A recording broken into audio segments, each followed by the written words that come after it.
Elle fait partie des institutions de lutte contre les fraudes fiscales en République du Congo. La Commission nationale de transparence et de responsabilité de la gestion des finances publiques était à la primature ce 23 février.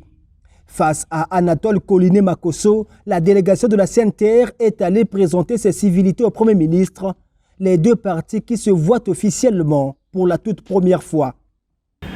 Donc nous sommes venus le voir pour lui présenter les civilités et également pour le féliciter pour la confiance que M. le Président de la République a placée en sa personne. Et aussi pour lui présenter nos vœux les meilleurs pour cette année qui commence.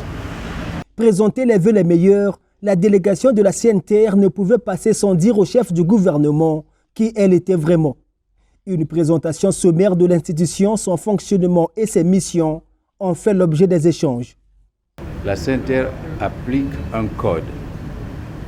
Ce code qui est une loi, un code sur la transparence et la responsabilité dans la gestion des finances publiques. Les finances publiques sont un bien du peuple.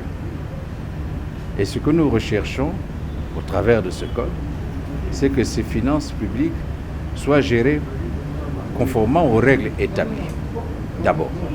Donc bien gérées par rapport aux règles. Et ensuite, ceux qui gèrent ces finances publiques doivent se sentir responsables et rendre compte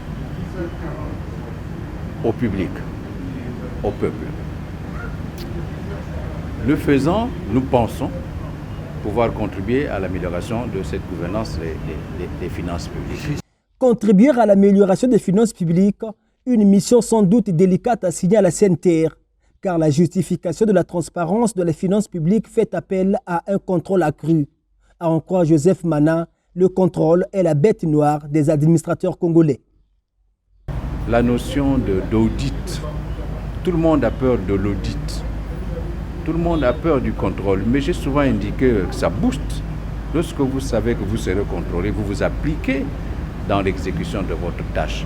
Et cette peur-là, nous devons nous organiser pour que les fonctionnaires n'aient pas cette peur. Donc, Monsieur le Premier ministre nous a conseillé de faire de la pédagogie pour expliquer.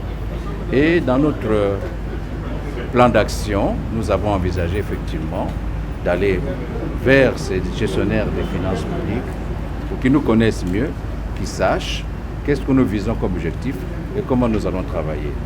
Créée en 2019, la Commission nationale de transparence et de responsabilité de la gestion des finances publiques a pour, entre autres missions, requérir toute expertise pour la validation des informations relatives aux recettes et aux dépenses publiques, entreprendre des études, des analyses et des diagnostics sur la gestion des finances publiques, diligenter toute enquête en cas de violation de la transparence et de responsabilité dans la gestion des finances publiques.